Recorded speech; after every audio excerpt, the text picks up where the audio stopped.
You know, I feel like series are defined by moments. When all the chips are on the table, when it's time for the show to finally deliver on all the buildup and dialogue, does it? I'm talking about Return to Shiga and Shina from Attack on Titan finally capitalizing on all of the twists and turns in the plot with the basement reveal. I'm talking about Ozymandias from Breaking Bad taking advantage of all of the great character writing up until that point. You feel me? It's these moments that separate good episodes from great episodes, that separate good series from great series.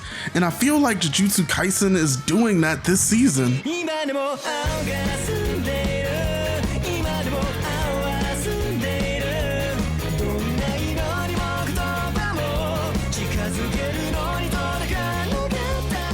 They come into the start of this season bumping that new jazz music with an adjusted animation style, and if you're gonna say you're inspired by shows like Bleach, you gotta have some style and flair, and we know that JJK had that from season 1, but if you think about what they've been building up to with the movie and the Hidden Inventories prequel arc, that's where I think Jujutsu Kaisen is really starting to separate itself from your average shonen. Let's talk about the movie for a little bit. Yuta is an interesting character that you hear a lot about in the first season, but we never see him. And then he finally shows up and it's like,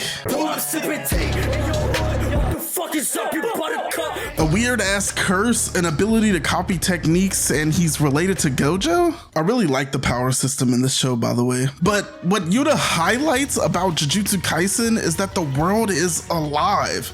Maybe not as direct as a show like Fullmetal Alchemist, where you can see important characters traveling around to places in the background. But while Gojo is the kind of cog at the center of the story that gets everything going, all of the characters' stories and events in the world are so intertwined, whether they're on screen or not, you have some reason to care about them. Gojo saved Yuta, who trains at the academy and meets Maki, Panda, and Toge, fights Gojo's best friend Geto, and at some point meets Todo, who, at least from what I remember, is the first character who introduces us and Itadori to Yuta, who, by the way, was also mentored by another special grade sorcerer. It's this kind of meshing of character moments and impact that makes shit down the line feel a little more special than just dropping a strong villain out of the sky or waiting until we're 200 episodes deep to introduce a new character for some reason. Hidden Inventories, or the prequel arc, continues to build on that idea by diving into the relationship between Gojo and Geto. And I know Gojo has cool powers, looks that got the e-girls panties dropping, and I mean, he's the one that really introduces us to the world of Jujutsu Kaisen.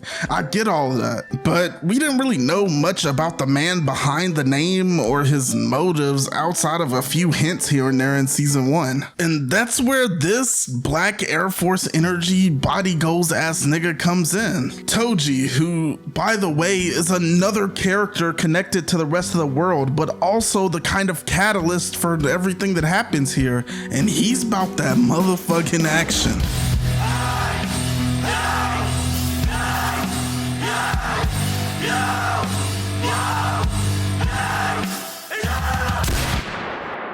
Man, what a guy. But seriously, the PTSD this one man causes drives the story forward so much for both Gojo and Geto. And when Gojo finally beats him, we start to see more of that duality, that parallelism that these two characters have with each other. Gojo uses the state of the world to balance himself. Despite the bad apples, the shittiness and dumb or evil people out there, the world's beauty and the relationships you can form are worth protecting. And he is one of few who has the power to protect it. A power that separates himself from the world, but also hopelessly ties him to it. On the flip side, Amanai's death is one event in a long series that causes Geto to start spiraling. His personal suffering, the cycle of violence and death that Jujutsu sorcerers find themselves in, how horrible it feels to eat curses, he starts to project those feelings onto the rest of the world, the opposite of Gojo. And that's when Yuki, Todo's mentor, plants a seed. A potential end to the cycle of violence is to train all non-Jujutsu sorcerers. But if that's true, you could also just kill them. Kill the people who create the shitty curses I have to eat and endlessly perpetuate this cycle of violence. Goes straight to the source, a goal. Gojo and Geto's parallelism extends even beyond the basic stuff, the yin and yang in the ending, their design and outlooks on life. Gojo receiving Toji's blessing and mentoring his son Megumi while Geto is stuck with his old curse. The split in their relationship when Gojo was spiraling a little bit, even after rebalancing himself, Geto is the one who helped recompose him. If it wasn't for Geto, Gojo probably would have killed all the people in that room. But when Geto is spiraling, Gojo is late to recognize his best friend struggling, too late to come up with what to say and how to say it, too late to change his mind.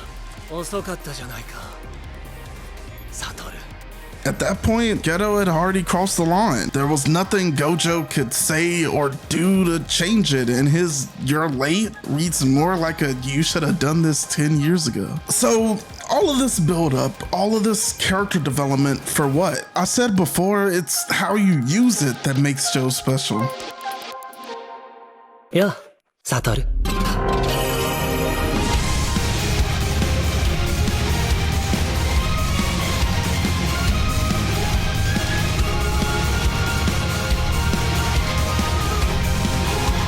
A curse using Geto's body to get Gojo to hesitate for a moment in order to seal him? Ooh-wee! Now that's fire. That's Chef's kiss. That's good foreshadowing. It sets up a way to utilize all of the other interconnected characters, and personally, I'm excited to see how they respond to this. If Megumi finds out more about Toji in some capacity, if Yuki interacts with Geto or Todo some more, and how all of the villains and institutions we've seen Gojo combat up to this point react to him being sealed.